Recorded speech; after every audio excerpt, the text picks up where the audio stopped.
Le marché de Rungis, gigantesque plaque tournante chargée de nourrir plus de 18 millions de Français, est un marché international qui constitue le marché central de Paris, destiné à alimenter les professionnels de toute la région Île-de-France, mais également le plus grand marché des produits agricoles au monde, ouvert à l'international. C'est dans le but d'implémenter l'expertise et l'expérience de Rungis au niveau du Congo-Brazzaville, permettant de créer un débouché aux produits congolais, de figurer dans les pavillons et rayons aux côtés des produits Rungis, que le président du patronat congolais, UNOC, le docteur Jean-Daniel Ovaga, avait conduit le 28 juin 2024 une délégation du patronat congolais en visite à Rungis, Île-de-France. Chaleureusement accueillie, la délégation congolaise avait eu l'occasion de visiter le marché et l'ensemble de cette infrastructure qui fait 240 hectares avec 12 000 salariés et 1226 entreprises implantées. Monsieur Erwan Tanguy, directeur commercial du marché international de Rungis, sur la vocation de ce grand marché.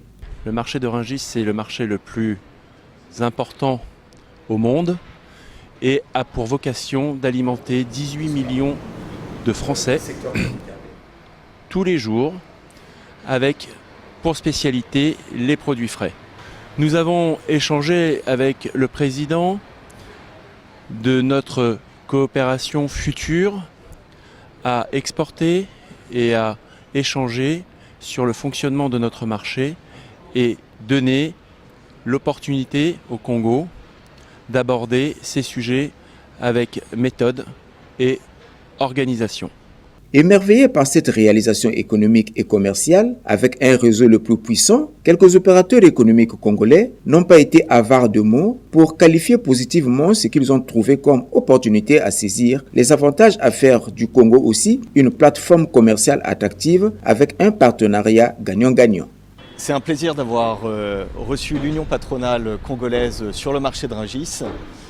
On leur a présenté toutes nos activités et aussi nos activités à l'international pour structurer les marchés de gros et aider les pays à faire cette structuration des marchés de gros et renforcer leur chaîne d'approvisionnement alimentaire. Ce matin, nous sommes arrivés ici accompagnés par les hommes de Rungis qui sont en réalité dans la société qui exploite le Rungis.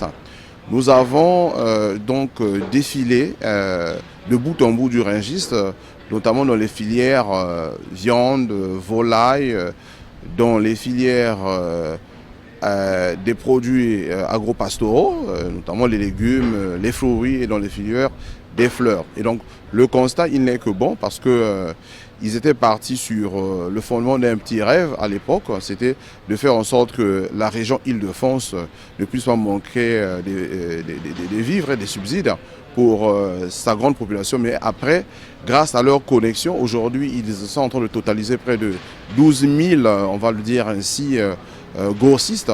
Ils sont devenus le réseau le plus puissant de la planète en termes alimentaires.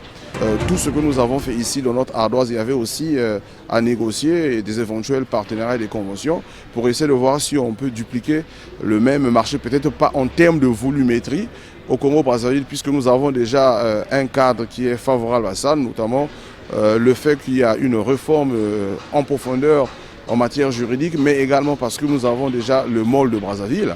Donc il va falloir que nous puissions mettre tout le sirop qui va avec, parce qu'en réalité, pour que nous puissions commercialiser, pour que nous puissions entrer dans le réseau, nous avons appris ici que le Cameroun est dévancier là-dedans. Nous avons appris également qu'il travaille également avec le Sénégal. Et donc notre désir le plus ardent, c'est de faire en sorte que nous puissions également booster notre pays, afin que nous puissions avoir les produits congolais ici sur le marché français, mais aussi que nous puissions recevoir chez nous le même marché avec des ambitions de faire du Congo le fer de lance de la diversité alimentaire en Afrique centrale, pourquoi pas en Afrique en général.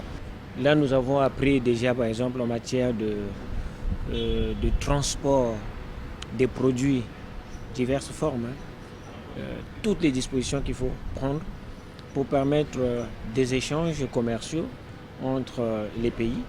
Mais c'est aussi une façon déjà, nous, d'avoir une vision, peut-être pour décentraliser, pour ne pas dire, créer un hub et couper les longues distances entre la France et par exemple l'Afrique centrale. Donc ce sont des initiatives qu'on peut toujours initier chez nous, pour ne pas dire anticiper maintenant, parce qu'il faut voir déjà d'ici 10 ans, 20 ans, avec le poids démographique, qu'est-ce que nous pouvons devenir. pour que ces mêmes initiatives soient transportées vers chez nous. Et c'est un partenariat gagnant-gagnant. L'UNOC et son président, le docteur Jean-Daniel Ovaga, ont compris qu'en se frottant avec les grands, on devient grand. Et grande sera la respectabilité, puis la confiance, surtout l'assurance. C'est là une partie de la clé de la réussite dans les affaires qui fera du Congo une destination touristique et économique incontestable et indéniable.